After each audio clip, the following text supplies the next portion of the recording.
નમસ્કાર, Bharat times news સાથે હું છું આલોક. ટોપ ન્યૂઝમાં આપનું સ્વાગત છે. વાંકાનેર તાલુકાના સરદારકા ગામે ચેકડેમમાંથી અજાણ્યા પુરુષનો હત્યા થયેલ હાલતમાં મૃતદેહ મળી આવ્યો હતો. ત્યારે હત્યાના બનાવ અંગે મોરબી જિલ્લા પોલીસે મૃતદેહની ઓળખ કરી ગણતરીની કલાકોમાં હત્યાનો ભેદ ઉકેલ્યો હતો. જેમાં મિત્ર સાથે થયેલ બોલાચાલીનો ખાર રાખી મિત્રએ જ અન્ય એક મિત્ર સાથે મળી બાઇક પર અપહરણ કરી મોટા પથ્થરના ઘા મારી હત્યા નિપજાવી હતી અને મૃતદેહને વાંકાનેરના સરદારકા ગામ નજીક ચેકડેમમાં નાખી દીધો હતો. ઘટનામાં પોલીસે બંને આરોપીની ધરપકડ કરી છે અને ગુનો નોંધી વધુ તજવીજ હાથ ધરી છે. પોતાનો ફોન એ જ રીતે રાખજો એટલે કોઈને નડે નહીં. ગત તારીખ 15/9/24ના રોજ વાંકાનેર તાલુકા વિસ્તારમાં સરદારકા ગામની સીમમાં એક ચેકડેમ તળાવ છે. એમાં એક અજાણી લાશ મળી આવેલી હતી. જે લાશ છે એ ખોવાઈ ગયેલી હતી અને એક તરફી જોતાં 2 દિવસ જૂની હોય એવું લાગતું હતું. આ લાશ કોની છે એની ઓળખના પ્રયત્નો ચાલી રહ્યા હતા. આ માટે એસપી સાહેબ શ્રી રાહુલ ત્રિપાઠી સાહેબની સૂચનાથી અહીંયા LCB, SOG, PI Shri Pandya અને અમારી વાંકાનેર સિટી અને તાલુકાની અલગ અલગ 3 થી 4 ટીમો બનાવી અને આ મરણ જનાર કોણ છે એની સિનાત એની ઓળખાણ કરવાની પ્રયત્ન ચાલુમાં હતો. દરમિયાનમાં એસઓજીને અને સિટી પોલીસને સંયુક્ત બાતમી મળી અને એના આધારે એવું જાણવા મળ્યું કે રાજુ સોલંકી જે વાંકાનેર સિટીના રહેવાસી છે, રેલવે સ્ટેશનની આસપાસના વિસ્તાર શક્તિપરાના, અને એને મર્ડર થયું છે અથવા એ ગુમ થયા છે એવી વાત મળી. એટલે આ બે વાતને કનેક્ટ કરી અને જે મરણ જનાર છે એની લાશ આમ તો ફુગાઈ ગયેલી હતી, ઓળખાય એવી નથી, પણ એનો ફોટો પાડી અને મરણ જનારની મા અને પિતાથી ઓળખાણ કરવામાં આવ્યા.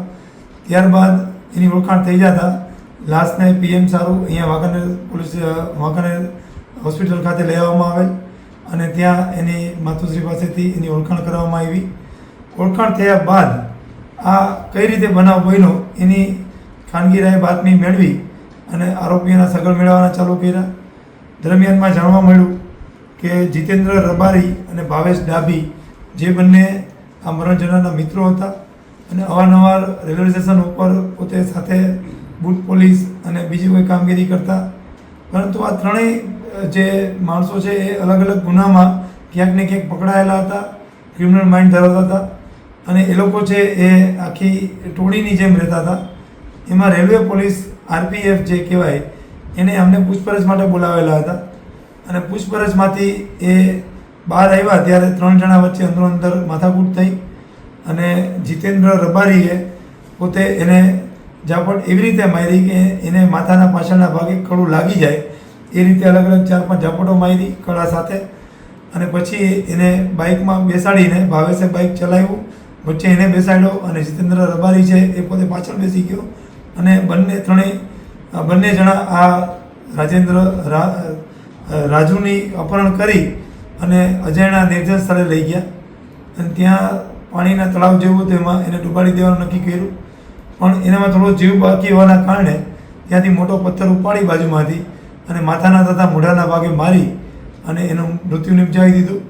અને ત્યાં નહીં ડૂબાવતા એને ફરી પાછો બાઇકમાં બેસાડી અને આગળ લઈ જઈ અને એક ચેકડેમ છે સરદારકા ગામનો જ્યાં આ લાશ મળી હતી ત્યાં ડૂબાડવામાં આવ્યું.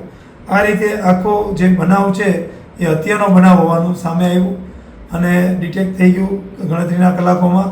અને ત્યારબાદ એસઓજીની, એલસીબીની અલગ અલગ ટીમો અને સાથે સિટી પોલીસ વગેરે ભેગા મળી અને બંને આરોપીઓને પણ ઝડપી લીધા અને આરોપીઓની કેફિયત પણ લેવામાં આવી અને હાલ સ્થાનિક જગ્યાનું પંચનામું કરવામાં આવ્યું. જે દરમિયાનમાં જાણવા મળ્યું કે આ બનાવ છે આ રીતે બન્યો છે. એમાં આરોપીની કેફિયત પ્રમાણે એ લોકોએ બનાવમાં પોતે જે પહેરેલા કપડાં હતા એ ક્યાંય સળગાવી દીધા છે તે શોધવાનું બાકી છે તે બધી. અને એક બાઇક પણ કબજે કરવામાં આવ્યું છે. જે બાઇકમાંથી મરણ જનારનું લોહી મળી આવ્યું છે. એફએસએલને સાથે રાખીને પંચનામું કરવામાં આવ્યું છે અને આ કામે એટ્રોસિટી સહિતનો હત્યાનો બનાવ નોંધવામાં આવ્યો છે.